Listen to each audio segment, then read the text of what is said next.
일본 정부는 소녀상을 시급히 철거하도록 강하게 요구하겠습니다. 소녀상 철거 문제가 최고조로 치닫고 있습니다. 문재인 전 대표 이 세력이 어제 사안에 대해서 불용 외교를 하고 왔습니다. 전 의원 외교를 다각적으로 진행을 하고 있습니다. 사대주의란요. 외교가 심상치 않습니다. 어제 중국의 폭격기들이 우리의 방공식별구역 침범에서 5시간 동안 동해까지 위협 비행한 거 아까 전해드렸죠. 그런가 하면 사드 배치 반대를 핵심 외교 정책으로 표명을 하면서 이른바 한한령을 숨기지도 않습니다, 이제. 대중 무역하시는 분들, 사업하시는 분들 굉장히 곤란해하고 계세요. 그런가 하면 일본은 부산 일본 대사관 앞에다가 소녀상 세운 거 가지고 외교관을 본국으로 불러들이고 통화수합 협상도 중단하고 참 우리 외교가 사면초가 상황입니다. 해결할 사람이 딱히 보이지 않아서 더 문제입니다. 어떡할까요? 통일부 장관을 지내면서 이 한중일 간의 얽히고 설킨 상황을 누구보다 잘 파악해온 분이죠. 정세현 전 통일부 장관이 꼭 전하고 싶은 말씀이 있답니다. 만나보죠. 정 전 장관님 안녕하세요. 예, 안녕하세요. 일단 어제 중국 폭격기가 우리 측 방공식별구역 넘어서 한 5시간을 비행했습니다. 예. 그러니까 이제 놀란 일본 자위대 항공기까지 와가지고 한 20대가 날아다녔어요. 예. 이거 우연이라고 봐야 되나요? 어떻게 파악하세요? 사드 때문이죠. 사드 때문입니까? 예.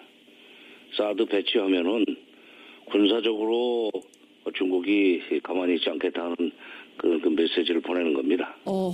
아니 원래도 항공식별구역 가끔 이렇게 날아오기도 하고 했는데 이번에는 우연은 아니란 말씀이세요? 그렇죠. 물론 작년 2월 또는 8월에도 2대, 3대씩 이렇게 왔다 갔다 하기는 했지만 예. 이번에 이렇게 10대씩 와가지고 10여 대 와가지고 4-5시간을 비행을 하면서 예.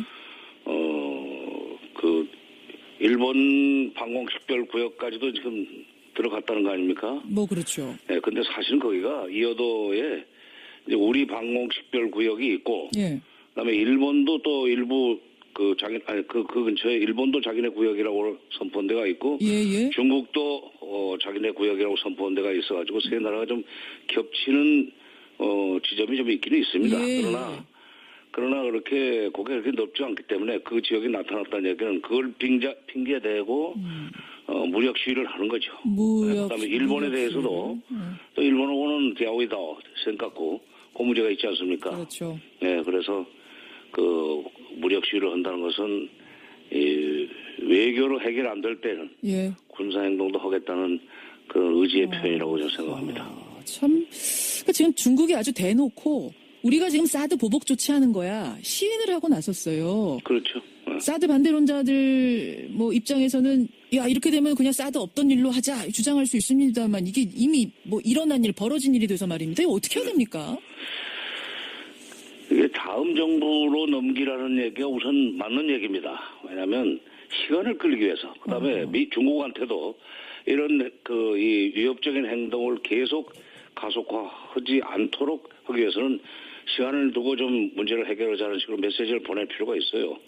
지금 중국이 이렇게 경제적인 보복을 하고 군사적인 위협을 가한다고 해서 예. 우리가 사드 배치를 처리하면은 자주권을 침해받는 것이다. 무슨 주권 침해다.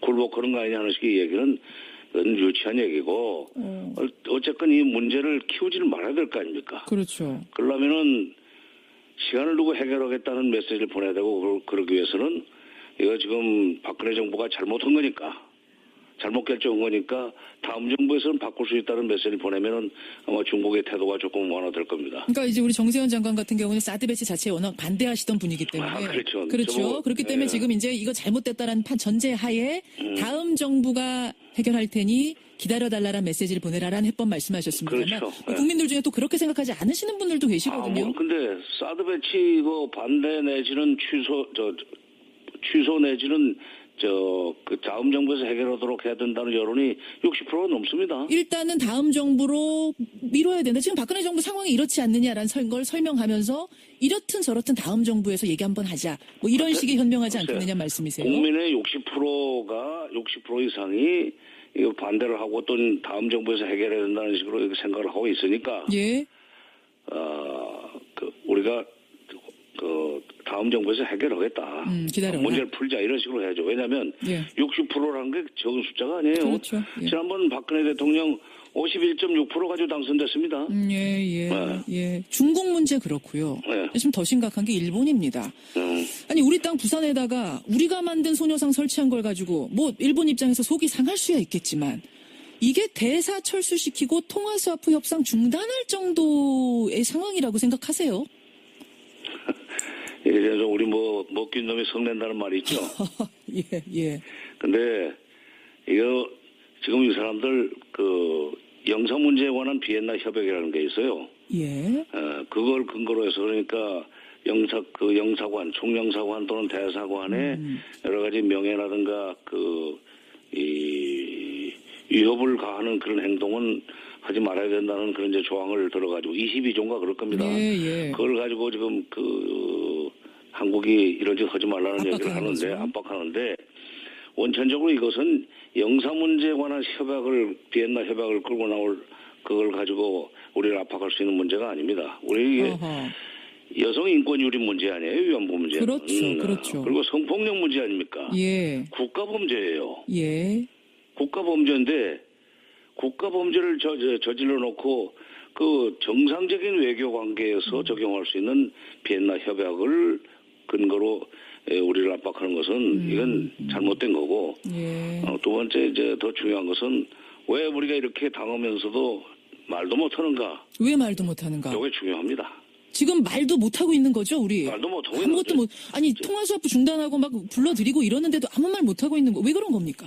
통화수화프는 뭐 별거 아니고요. 예. 정말은 왜냐하면 우리가 이제 외환이 떨어졌을 때, 외화가 떨어졌을 때 일본 거를 좀 빌려 쓸 수 있는 게 통화수화프인데 예. 지금 우리 외화 보유고가 괜찮습니다. 아니 뭐 그거는 그렇다 치더라도 기분은 나쁘잖아요. 하던 걸 중단하니까 협상을. 기분 나쁘지. 그러니까 원래 협상을 할 때 상대방을 압박하는 걸 할 때는 협상관에서 상대방 압박할 때는 우선 기분 나쁘게 하는 게 기본입니다. 그런데 이게 지금 우리가 직설도 못하는 게 제가 볼 때는 이게 이면 합의가 있지 않나는 의심이 들고. 그러니까 벌써 이게 2015년이 되네요. 2015년 12월 28일에 그 위안부 합의에 우리가 알고 있는 것, 공개된 것 외에 이면 합의가 있었을 거다? 그러니까 지금 법원에서 공개하라는데 안 하잖아요. 전 과정 공개하라고 지금 그러는 그렇죠. 거거든요. 그러니까 12번인가 협상을 했는데 2004년부터 시작해서 뭐 12번인가 협상을 했는데 그 내용을 지금 일일이 보고를 뭐 다 할 필요는 없지만 법원이 이렇게까지 공개하라고 하면은 해야죠. 근데 못하는 거 보면은 이면 합의가 있었기 때문이고 일본은 그걸 가지고 지금 우리를 압박하는 거고 거기 보면은 이제 문서상으로는 이 문제가 잘 해결되도록 단체들과 협의를 해서 적절히 해결하겠다는 식으로 해놨지만은 해결을 위해 노력한다. 이제 이게 최종 그렇죠. 나오는 문건이거든요. 그거를 중국에서는 일본에서는 제가 이제 북한 사람 상대를 많이 하다 보니까 북쪽에서는 그런데 이 일본에서는 사실은 말로는 그렇게 됐지만 그 밑에는 이 소녀상 문제는 우리가 책임지고 해결할 테니까 걱정 말라 하는 식의 얘기가 있었기 때문이 아닌가 하는 거고. 괄호 열고 있는 거 아닌가. 이면 합의가 있는 건 아닌가. 두 번째, 그렇게라도 문제를 해결하려고 했던 이유가 뭐냐. 누구한테 압력을 받았느냐 하는 겁니다. 이거 누구한테 압력을 받았다고 저는 미국한테 받았다고 생각합니다. 미국이 재작년이죠 벌써. 재작년 봄부터 미국의 국방장관 나서고 그다음에 미국의 국무차관이 나서가지고 과거사 문제로 값싼 박수를 받기는 쉽다 하면서 이제 과거사 문제 가지고 한일 간에 이렇게 불편한 관계를 계속 끌고 가는 것은 미국의 동아시아 정책에 절코 도움이 안 된다는 메시지를 계속 보냈어요. 그래서 우리를 압박했죠. 사실 일본하고 관계 화해해라. 그리고 10월 달에 그 동한테 차관보가 와가지고 이 문제는 빨리 해결하라는 얘기를 했다고 또 자진해서 또 기자들한테 얘기했어요. 그렇죠. 그 다음에 12월 28일 날 합의가 되고 나니까 미국의 안보보좌관 전화하지 대통령한테 국무장관 전화하지 오바마 전화하지 유엔 사무총장도 현명한 판단을 했다고 축하 전화했지. 이게 뭡니까? 그러니까 기다렸다는 듯이 잘했다는 얘기를 했다는 얘기는 미국이 강력하게 요구를 했다는 얘기 아닙니까? 그러면 국제법에 이런 이론이 있어요. 강박에 의한 조약의 효력은 무효다. 지금 이게 근데 미국이 드러내놓고 강박이라고 할 수준의 것을 없죠. 그러니까 강박이라는 게 증거는 없을 것 같은데. 강박이라는 게 그 강자가 점잖게 얘기해도 받는 사람이 압력을 느끼고 거의 걸 수 없으면 그게 강박입니다. 예. 그렇잖아요? 예. 그러니까 이게 원천적으로 무효라는 얘기입니다. 지금 강박에 의한 조약의 효력은 무효다 하는 이 얘기를 제가 조금 전에 했는데 원천적으로 무효고 따라서 이거는 재협상을 해야 되는데 이 정부는 못하죠. 못하죠. 그러니까 차기 정부 이 문제도 사드 문제처럼 역시.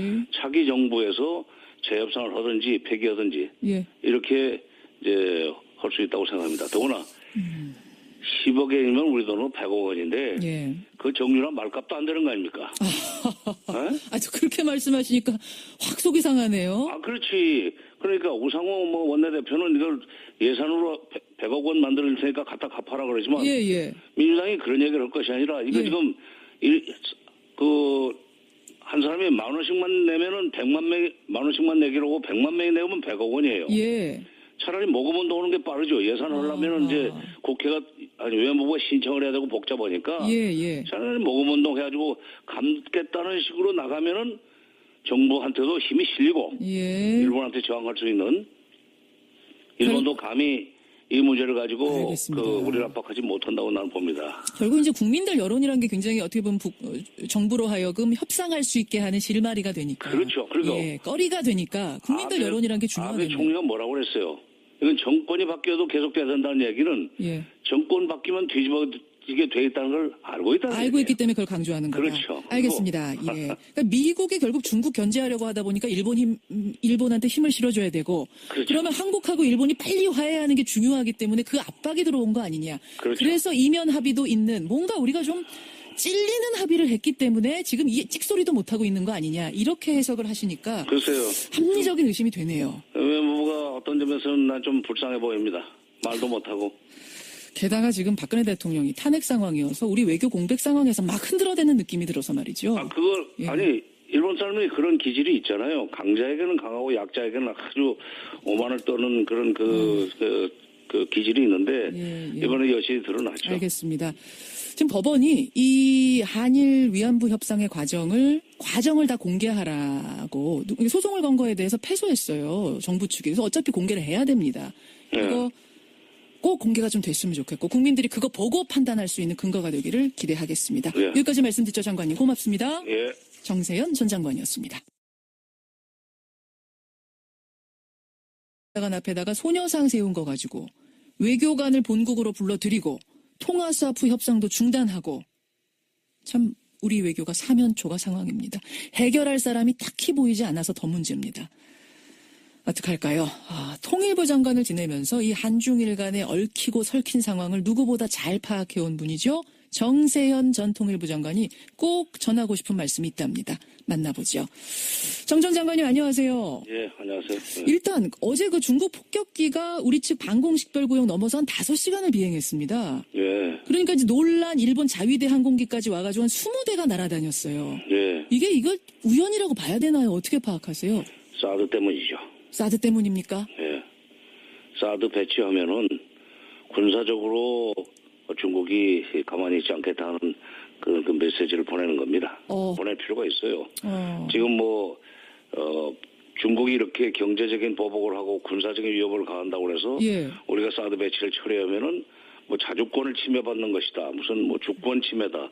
굴복하는 거 아니냐는 식의 얘기는 유치한 얘기고 어쨌건 이 문제를 키우지를 말아야 될 거 아닙니까? 그렇죠. 그러면은 시간을 두고 해결하겠다는 메시지를 보내야 되고 그러기 위해서는 이거 지금 박근혜 정부가 잘못한 거니까 잘못 결정한 거니까 다음 정부에서는 바꿀 수 있다는 메시지를 보내면은 아마 중국의 태도가 조금 완화될 겁니다. 그러니까 이제 우리 정세현 장관 같은 경우는 사드 배치 자체에 워낙 반대하시던 분이기 때문에 그렇죠. 그렇기 때문에 지금 이제 이거 잘못됐다라는 전제 하에 다음 정부가 해결할 테니 기다려달라는 메시지를 보내라라는 해법 말씀하셨습니다만 그렇죠. 국민들 중에 또 그렇게 생각하지 않으시는 분들도 계시거든요. 근데 사드 배치 반대 내지는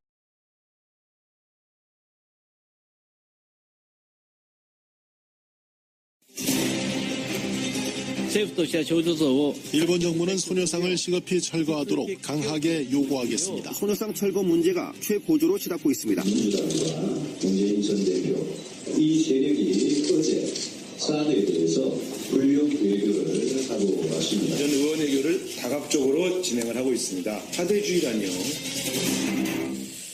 외교가 심상치 않습니다. 어제 중국의 폭격기들이 그 우리의 방공 식별구역 침범해서 5시간 동안 동해까지 위협 비행한 거 아까 전해드렸죠. 그런가 하면 사드 배치 반대를 핵심 외교 정책으로 표명을 하면서 이른바 한한령을 숨기지도 않습니다, 이제. 대중 무역하시는 분들, 사업하시는 분들 굉장히 곤란해하고 계세요.